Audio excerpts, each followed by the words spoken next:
আমি অবশ্যই বলবো, আমি কিন্তু বলছি না যে ইটনা মিটামিনের রাস্তার কারণে এই অবস্থা। একটা পোর্শন মানুষ মনে করতেছে যে এটার একটা কারণ হইতে পারে।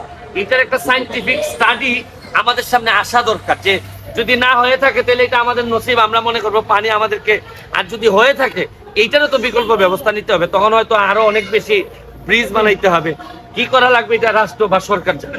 এখন যেহেতু পানি আমাদের ঘরে, এই জন্য এইসব আলোচনা কম করে আমরা আপাতত ত্রাণ সহযোগিতায় আছি। তবে পানি শেষ হইলে আমি মনে করবো যে এই শাহজালালের নগরীকে রক্ষা করার জন্য শাহজালালের যারা উত্তরাধিকার আছেন তারা একসাথে বসবেন। আমারে ডাকলে আমিও আসবো, বসে একটা স্থায়ী সমাধান কিভাবে করা যায় এটার জন্য কাজ করতে হবে। আচ্ছা ভাই একটা বিষয়, সেটা হচ্ছে আমরা দেখছি যে বন্যায় তো আসলে রাজনৈতিক দলগুলো আসলে সবার আগে ঝাঁপিয়ে পড়ে আমরা দেখেছি, কিন্তু এবার আওয়ামী লীগ বিএনপি, বিশেষ করে আওয়ামী লীগ ক্ষমতাসীন দল, তাদের কোন নেতা কর্মী কোন সংগঠন আমরা নামতে দেখিনি। এটা আসলে কি বলবেন? এখন এটা তো দলীয় সিদ্ধান্ত।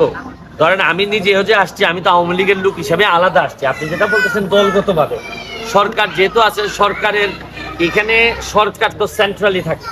ধরেন এখানে আমার মনে হয় যে স্থানীয় নেতৃবৃন্দ যারা এখানের স্থানীয় নেতৃবৃন্দ, তারাই এই প্রবলেমটাকে সামনে তুলে ধরতে হবে ভালোভাবে, ব্যাপকভাবে, যে ওনারা কি পরিমাণে এফেক্টেড হয়েছেন।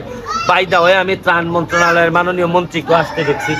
আমার একটা বিশ্বাস যে এখানে স্থানীয় নেতৃবৃন্দ, যার যে জায়গাটা উপজেলা যেটা এফেক্টেড হয়েছে, এইটা যদি আপনি ভালো করে তুলে ধরতে পারেন, জননেত্রী শেখ হাসিনা, আমার পুরা বিশ্বাস ওনাকে তুলে ধরলে উনি কোনো না কোনো একটা সমাধান বের করে দিবেন, মানুষের জন্য রিলিফ হবে।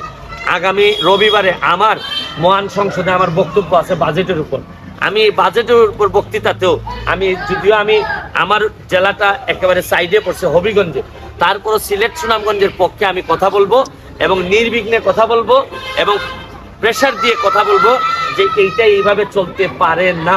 সিলেটকে প্রোটেকশন দেওয়ার জন্য সবাই একত্রিত হইতে হবে।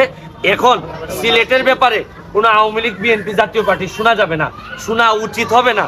সিলেটকে সেভ করার জন্য সবাই একসাথে ঝাঁপাই পড়তে হবে, এটা আমার পরিষ্কার বক্তব্য। আরেকটা বিষয়, প্রধানমন্ত্রী 2022 সালে ভয়াবহ বন্যার পর সিলেট সফর করেছিলেন, তিনি সুরমা খননের কথা বলেছিলেন। 2 বছরেও সেটি শেষ হয়নি। মানে এই জটিলতাগুলো সিলেট বিভাগের উন্নয়নের ক্ষেত্রে কেন আসলে এই জটিলতা? সিলেটের উন্নয়নের জটিলতা কেন জানেন? সিলেটের আমি সহ আমরা নেতারা হচ্ছে কিছুটা আমরা নিজেদের বাইরে চিন্তা করতে পারি না।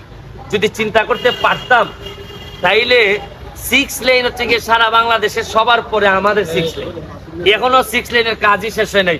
আমরা এর মধ্যে 2-3 জন অর্থমন্ত্রী পাইছি, আমাদের অর্থমন্ত্রীর মাধ্যমে টাকা ছাড় হয়েছে সব লেনের, কিন্তু সব জায়গায় হয়েছে, কিন্তু আমার এলাকায় 6 লেন হয় নাই।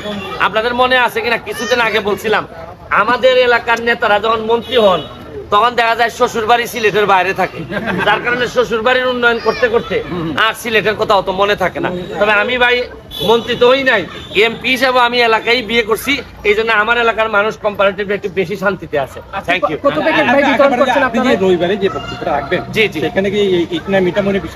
আমি অবশ্যই বলবো, আমি কিন্তু বলছি না যে ইটনা মিটামিনের রাস্তার কারণে এই অবস্থা। একটা পোর্শন মানুষ মনে করতেছে যে এটার একটা কারণ হইতে পারে। এটার একটা সায়েন্টিফিক স্টাডি আমাদের সামনে আসা দরকার, যে যদি না হয়ে থাকে তাহলে এটা আমাদের নসিব, আমরা মনে করবো পানি আমাদেরকে, আর যদি হয়ে থাকে এইটারও তো বিকল্প ব্যবস্থা নিতে হবে। তখন হয়তো আরো অনেক বেশি ব্রিজ বানাইতে হবে। কি করা লাগবে এটা রাষ্ট্র বা সরকার জানে। Thank you. ধন্যবাদ।